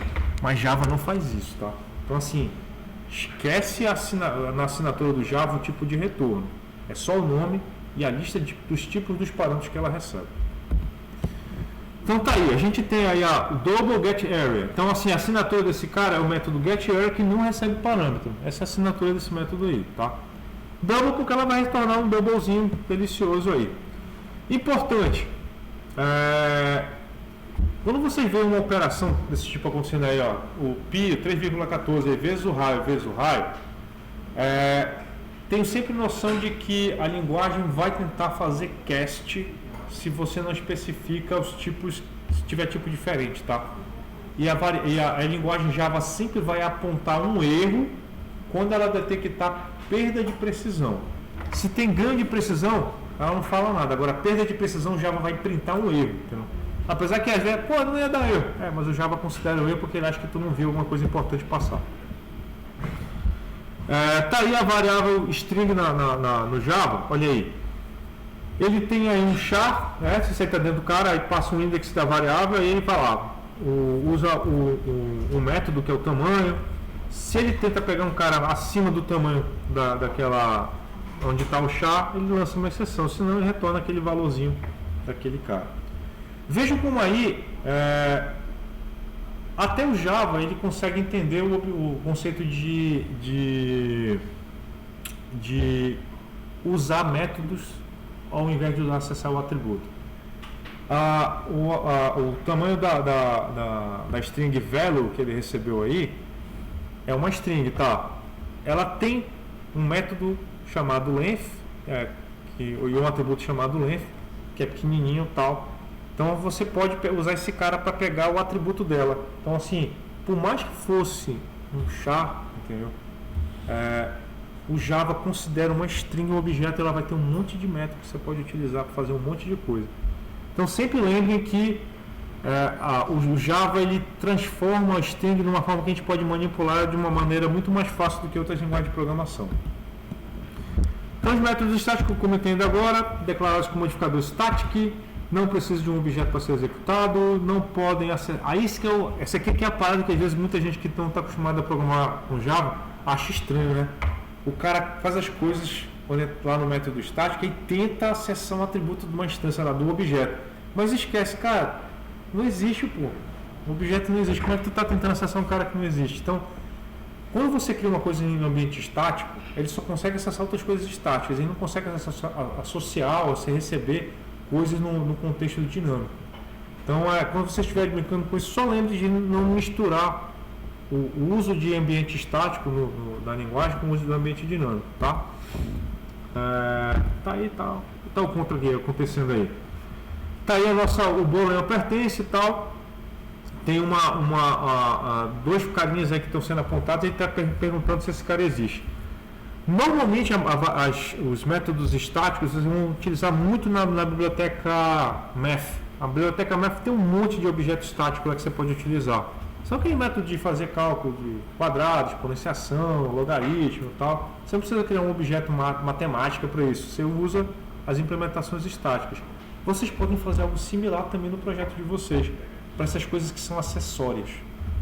Tipo, eu lembro que eu comentei com vocês que eu trabalhei num projeto onde o processador do celularzinho não tinha ponto flutuante, entendeu?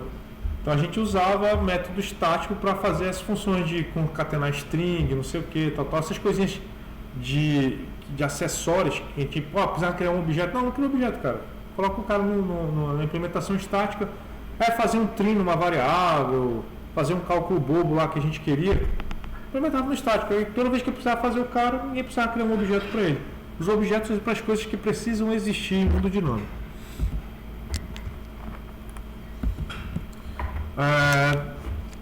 Exemplo de método estático, tem mais um aqui. Uma iteração do método raiz quadrada na classe Math, né?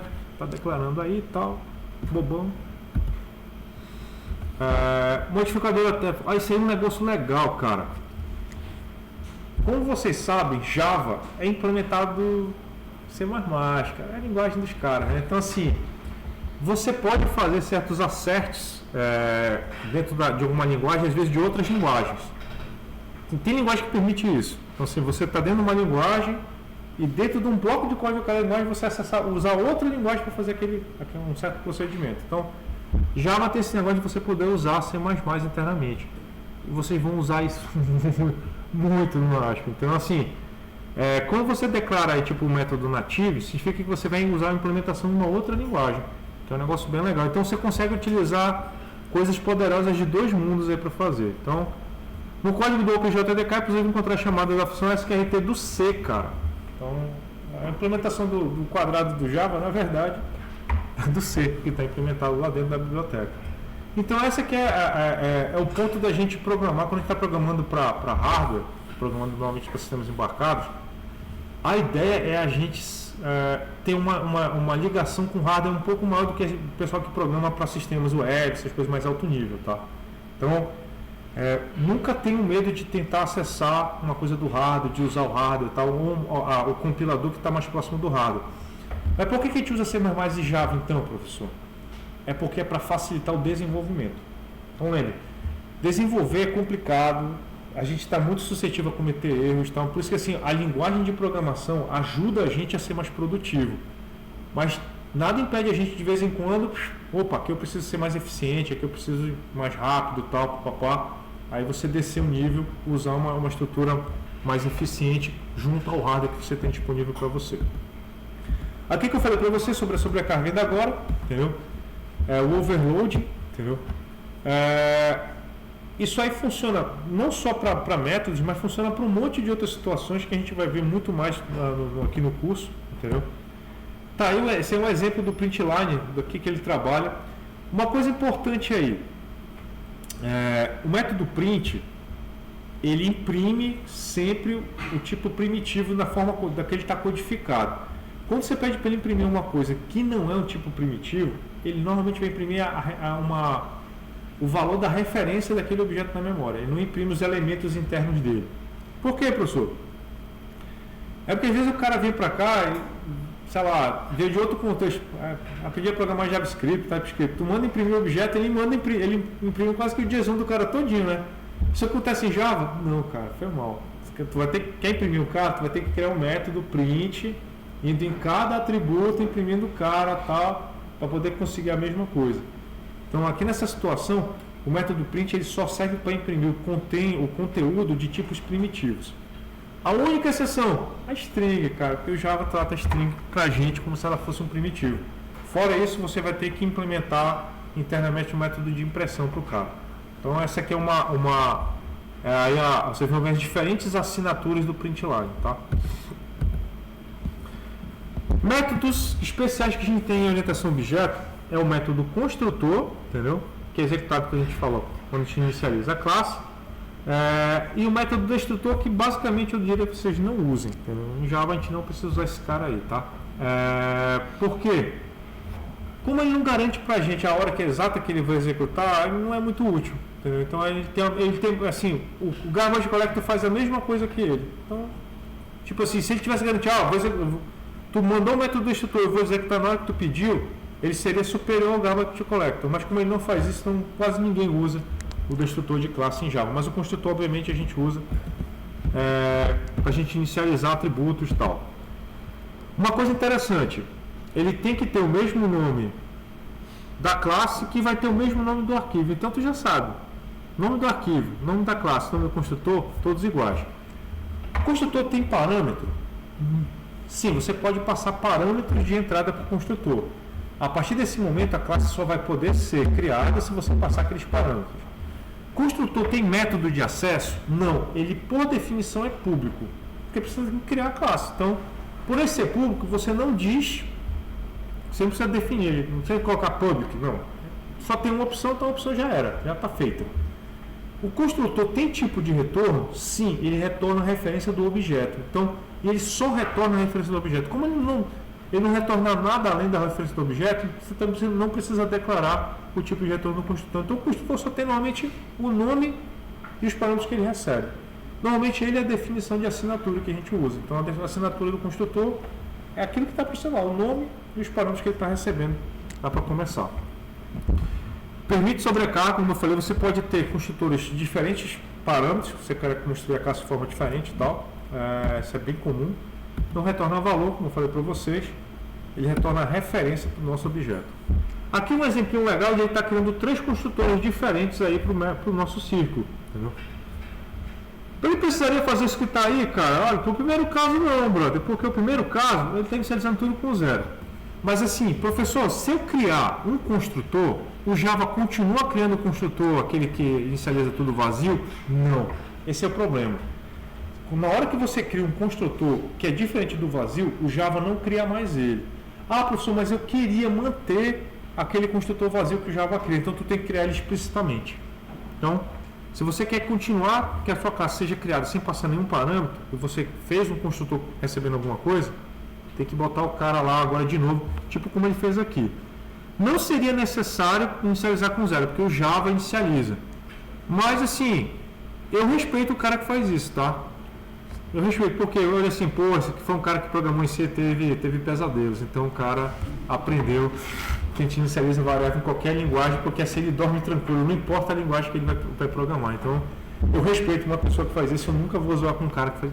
Por quê? Literalmente, galera, isso não vai fazer não vai doer nada na performance. Então, se eu digo assim, não vai doer nada, aumenta a legibilidade e segurança do código, ótimo, deixa aí então, tá? E esse aqui acontece aqui, às vezes você tem diferentes formas de criar um objeto da natureza dele. Tipo, como a gente vê o círculo aí, ele passa o raio, ele pode passar as posições das coisas e tal. Então assim, depende muito de como você quer, do teu problema que você está resolvendo. É bacana e tal. Uma coisa importante que eu acho legal é aquela brincadeira de a gente usar implementações de métodos de forma esperta. Como assim? Se você entende que a implementação de um método pode ser generalizada de uma forma que outros métodos usem ela, privilegie essa implementação.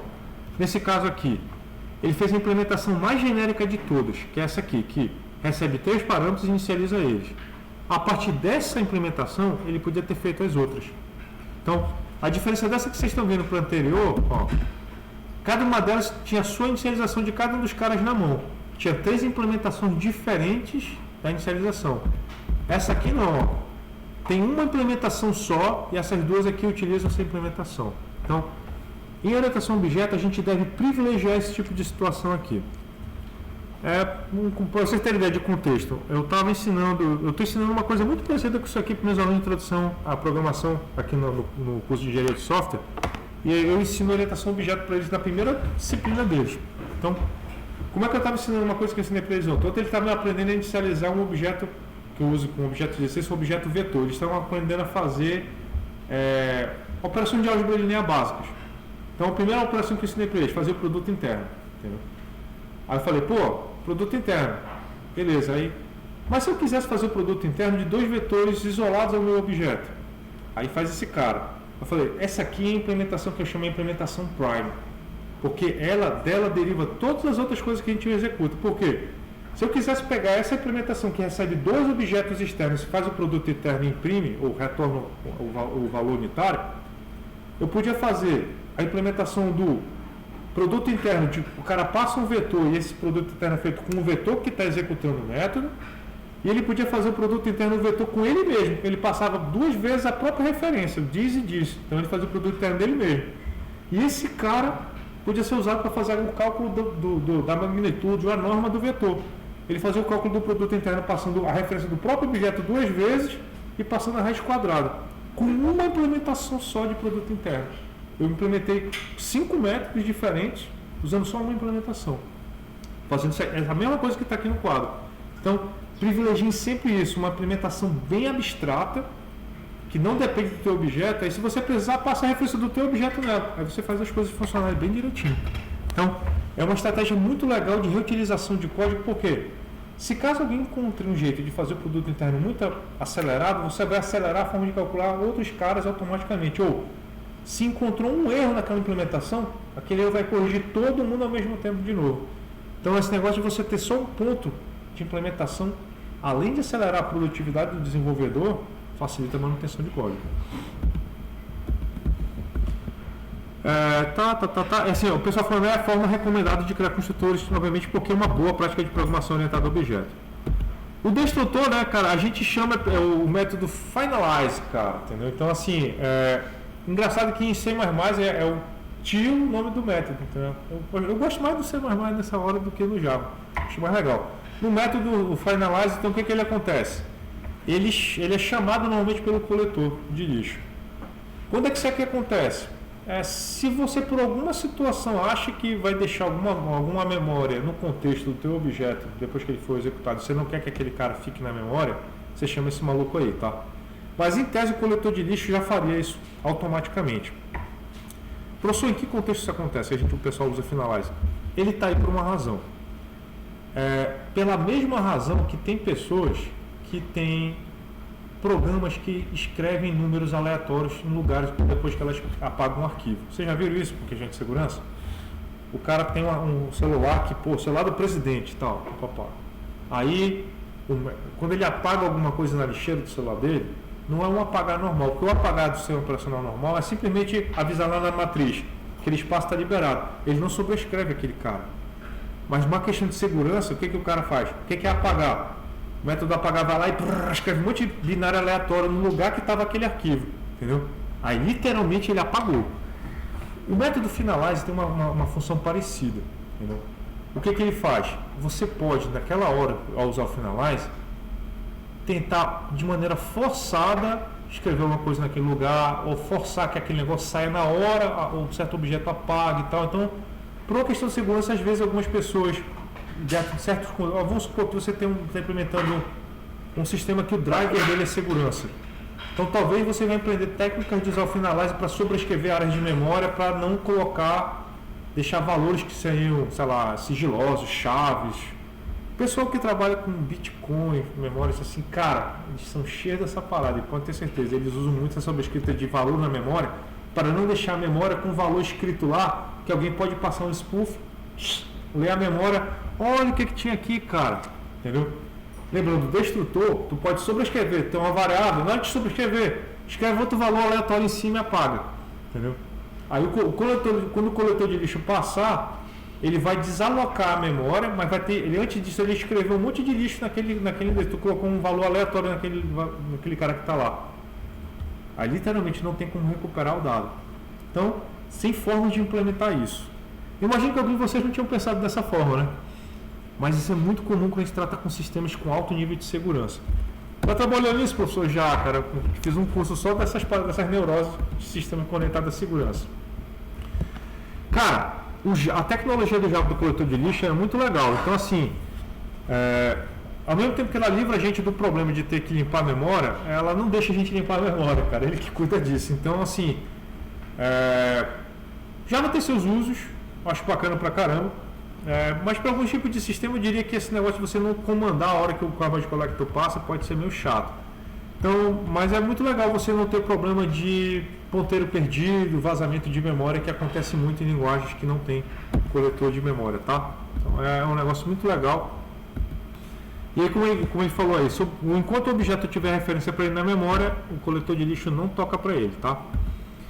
Lembrando, ele é a ponte entre a gente e a memória da Java Virtual Machine. A gente não acessa a memória dela por causa disso, porque ele está sempre interfaceando esse acesso. Deixa eu ver aqui. Aí ele está mostrando, para evitar de ocupar a memória de um objeto que você acha que você está usando ele aqui no começo de um pedaço do código, então, cara, eu não vou usar esse cara mais, eu deixo ele lá. É um atributo, vamos supor que tu tem um atributo na tua classe que é guardar um certo objeto que você vai usar durante algum momento lá. Mas a partir de um certo momento você não usa mais ele, mas aquele objeto é grande, entendeu? Ele ocupa muita memória. Pô, eu quero desalocar. Usa lá a solução caseira, coloca um nulo dele lá que o Garbage Collector, opa, ninguém está apontando para aquele cara, apaga ele. Tá? Então não espera o coletor ter que destruir o teu objeto para destruir o objeto que tu estava apontando. Tu pode apagar aquele cara explicitamente colocando nulo na referência para ele. É uma forma legal. Digo isso de novo porque vocês eventualmente podem trabalhar num lugar com restrição de memória. Então acontece isso bem comum também. Tem ambiente de desenvolvimento em alguns lugares. Eu acho que a Motorola deve ter uma coisa muito parecida com as coisas que eu vi na Siemens também. A gente que vai desenvolver para alguns devices, eles dão para a gente uma IDE para desenvolver aquele device. E essa IDE normalmente tem um mapa de memória. Tipo, vai desenvolver para tal dispositivo, aí tem um mapa de memória daquele dispositivo. Aí tu compila, tal, roda o programa e ele mostra como é que está ocupando a memória. Aí, velho, bicho, o teu programa está ocupando mais memória do que o dispositivo tem, tu tem que alterar o teu programa. Putz, porque às vezes tu tá rodando, o Garbage Collector não passa. Aí tu diz, por que, cara? Cara, esqueci de anular a referência para aquele objeto lá, ele apaga. Então, eventualmente vocês vão precisar fazer isso aqui para manter a compilação, o código runtime dentro de um aspecto de memória que vocês têm uma restrição para rodar. Tipo de dados já a gente viu aula passada, vamos dar uma passagem rápida. Aqui a gente falou sobre tipagem estática, que você conhece ela no tempo de compilação em linguagem forte porque você limita aquilo que você vai colocar e não pode trocar depois, tá? Então é um negócio bem legal. As categorias, né? Os tipos primitivos, que é aqueles que quando você passa de um lugar para o outro, eles são literalmente copiados. Então isso aí não muda muito daquilo que você aprendeu em outra linguagem de programação. Passagem por valor, passagem por referência. Os tipos primitivos são todos os números, os numéricos e tal. Basicamente eu vou dizer para vocês, todo mundo que não é objeto é copiado. Todo mundo que é objeto, você não copia mais o cara, você passa só o endereço do objeto e ele é copiado automaticamente para a variável. Então aquela variável em tese nunca está guardando o objeto, ela está guardando endereços de objeto e eles são copiados para cima e para baixo, não o objeto em si. Tá? Lembrando, vetor é objeto, matriz é objeto, string é objeto, mas ela vai ser tratada como tipo primitivo. Então, assim, em qualquer outra classe que você criar, vai ser lá dentro. Esses são os casos que vocês têm que lembrar. Pensando para vocês aí. Por que é importante vocês saberem bem esses caras aqui? Para vocês usarem bem os valores dentro do programa que vocês vão utilizar, para não usar mais memória do que é necessário para fazer coisas simples. Então, byte é inteiro de 8 bits, short é de 16, int de 32, long é de 64, float de 32 bits com ponto flutuante, double 64. Cara, se você vai precisar ponto flutuante, cara, 99,9% das vezes vocês vão usar float, cara. Não usa double de graça não. Só se tu vai fazer cálculo pro pessoal da astronomia, aí beleza, entendeu? Fora isso, cara, não vai trabalhar com colisão de universos, de galáxias, usa float. Já consegue fazer muita coisa, tá? Char, beleza, tranquilo, o boolean true ou false, que é 1 bit literalmente, então legal. Com exceção do char e do boolean, todos os tipos primitivos possuem sinal, cara. Por quê? Em Java, cara, não dá para fazer a parada do unsigned que a gente tem em outras linguagens de programação. Então sempre vai ter sinalzinho nos caras aí. E para cada tipo, a gente tem os seus operadores, que são os básicos aí. Quero lembrar, cara, são iguais aos do C. Então não tem muita variação aí do que vocês podem pegar. Professor, eu sou programador web, estou sentindo falta daquelas loucuras do JavaScript. Calma, cara. Aqui o igual é só 2, não são 3. Não tem exclamação 2, não. Aqui a parada é do tipo assim... É porque em JavaScript, em algumas outras linguagens, você tem a comparação do valor e a comparação do valor no tipo. São duas coisas diferentes, entendeu? Então, assim, o Java é old school. Tem que ser o tipo e o valor igual para ser igual. Então, trabalha relaxado que não vai acontecer magia negra aqui, entendeu? Não vai sair uma entidade louca do teu programa fazendo doideira dentro do teu código, não. Os tipos primitivos são inicializados como zero, como eu comentei com vocês mais cedo aí. E ele está mostrando assim, o que você faz quando você cria as coisas aí. Então ele criou uma classe aí com 2 atributos e sai imprimindo elas aí. Então já sabe, tipo primitivo é sempre colocado com 0. E a definição de 0 do boolean vai ser false, cara. Então beleza, show de bola. Variáveis que são objetos são normalmente inicializados com o valor null dentro. Então se é um objeto que você coloca lá e cria a classe, é colocado o valor null, então a referência aponta para lugar nenhum lá dentro dela. Então nesse caso aí você já sabe o que acontece. Ele vai tentar dar um errinho muito louco, porque aquele negócio de inicializar o valor só serve, cara, para os atributos. Para tipo, dentro do método, ele não faz essa magia para você, cara. Então assim, cuidado. Então por isso que eu digo assim, cara, usa uma prática boa de programação, inicializa tudo, bicho. Cara, tu vai dormir de boa, suave, teu travesseiro sempre vai ser gostoso, entendeu? Inicializa tudo. Tu nunca vai dormir com medo. Tipos de referência, os objetinhos. Deixa eu ver aqui, a máquina virtual é uma referência que não corresponde ao endereço da máquina física do computador. Aumenta a segurança do teu sistema, logicamente por causa disso, tá? Deixa eu ver se tem alguma coisa do tipo aqui, classe, interfaces, que a gente vai ver já, vetor, um objeto. Deixa eu ver se tem alguma coisa aqui importante. Eu já comentei isso aqui com vocês. Se tem mais alguma coisa legal, tipo de referência. A gente pode brincar depois de dar uma relembrada dessa brincadeira de tipo passagem por valor, passagem por referência, mas lembra, quando você passa alguma coisa por referência, se você altera o atributo daquela referência, todo mundo vai ver aquela modificação. Quando é tipo primitivo, você está trabalhando com uma cópia daquele tipo, então daquele valor que foi copiado, então só vale dentro daquele ambiente que você fez a modificação. Depois que termina, tudo se perde, tá? Então, lembrando, para duplicar um objeto, a gente tem um método chamado clone, cara. Pô, esse cara serve para fazer essa parada aí, então é um negócio importante. Você saber do método, o que o método clone pode fazer. Tá, a classe A, ele criou 2 objetinhos da classe A. O que ele está fazendo aí? Ele está passando, copiando os atributos de uma para outra. Então, o que ele está querendo mostrar para vocês aí? Que dentro do mesmo objeto, não tem como você comparar os valores, se você alterando os atributos, a alteração se mantém, mesmo que aquela classe tenha sido colocada em outro contexto. Então, os objetos são diferentes. O que ele está fazendo a comparação aqui? Ó? Ele está comparando 2 objetos. Existe isso? Existe. Ele está comparando ao valor de referência. Eventualmente você pode querer saber o seguinte, cara, esse objeto que eu estou vendo é o mesmo que eu estou vendo ali? Aí se você comparar os 2 objetos e eles te darem igual, significa que eles estão apontando para o mesmo endereço de memória. Então, às vezes você pode ter 2 variáveis que estão apontando para o mesmo objeto. É a coisa mais normal do mundo. Ou pode ser uma coisa muito estranha. Então, tem lugares que a gente checa, cara, eu estou vendo o mesmo objeto? Não, estou. Aí, beleza, eu consigo trabalhar. Então, lembre que quando a gente está comparando o objeto em si, a gente não está comparando os valores internos deles, e sim as referências na memória para onde eles estão apontando. Que é uma coisa que pode doer um pouco a cabeça de quem não está muito acostumado a programar dentro do objeto, tá? Classe string, como eu comentei, rapidão para a gente terminar, ela pode ser inicializada como objeto e inicializada como tipo primitivo. O que eu recomendo? Cara, trabalhe ela como tipo primitivo e seja feliz, cara. Usa o que o Java está te dando, tá? Uma coisa importante é que o reservatório de strings que a gente usa dentro do Java, eles têm um local específico para ser colocado, entendeu? Que é a RIP da máquina virtual Java, a RIP da nossa máquina, tá?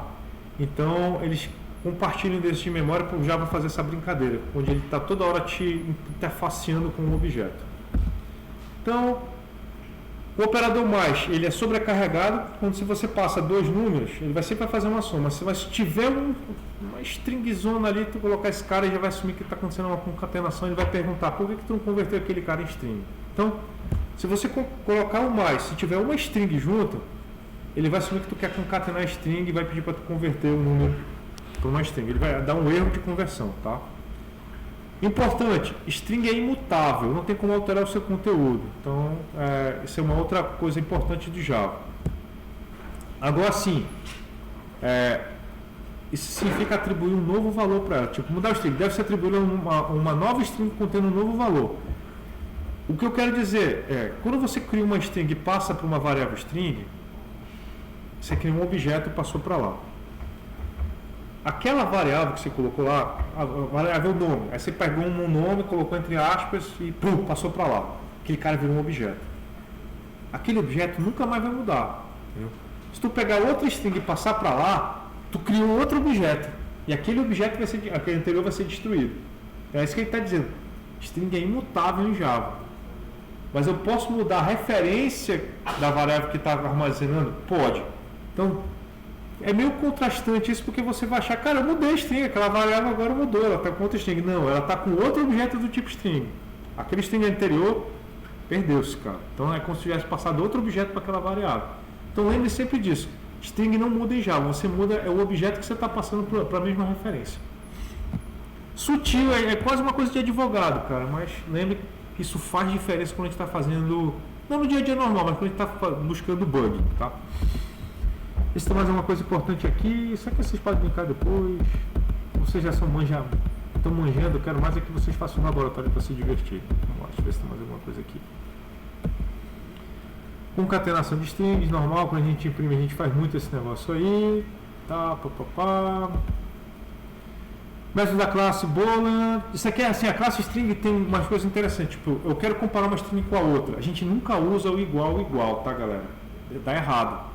Se você usar o igual, você vai comparar o quê? A referência de dois objetos, vai dar sempre diferente, entendeu? Então como é que a gente compara string usando o método equals dele? Entendeu? Aí essa é a forma certa, porque ele tem implementação lá dentro dele de comparar caractere a caractere do vetor de char que realmente é a implementação da string. Então essa é só assim, eu digo distinto, tu só tem que lembrar disso assim. Como é que tu compara uma string com a outra? Equals. Não usa igual, porque são objetos de tipos diferentes, tá? Aí você tem o index of, o char, o contain, o start flow, o ends. Ele tem também assim alguns métodos que são legais que estão associados aí, que é o tokenize, que é o separar as coisas. Então assim, tem métodos mais avançados que são muito úteis dentro da classe string, que eu acho legal vocês conhecerem. Por quê? O que eu lembro que é muito comum, cara, quando a gente está brigando com hardware, é a gente ter que ficar trabalhando com streams, cara, de dígitos, assim, de coisa. Então você tem que procurar um padrão, alguma coisa, tokenizar coisa, tirar cabeçada de mensagem, colocar cabeçada de mensagem.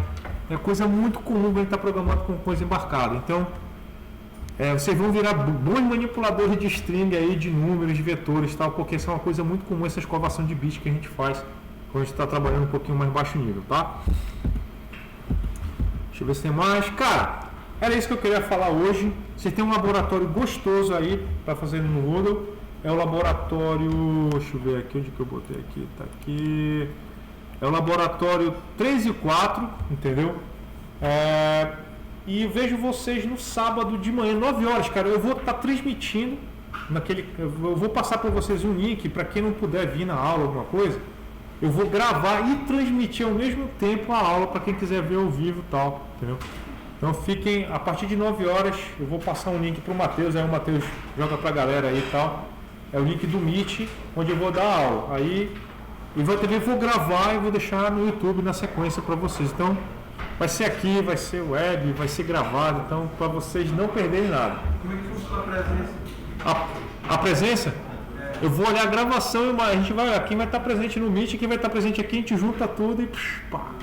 Mas assim, como a gente está dando aula em dias diferentes do que vocês estão acostumados, obviamente a gente não vai querer reprovar ninguém por falta desse módulo. Tá? Então assim, O importante para mim é que vocês vejam a aula, se for gravada, onde vocês puderem, e vocês façam os laboratórios, tá? Isso é mais importante. Galera, eu vou encerrar aqui a gravação. Obrigado a todos pela presença, cara.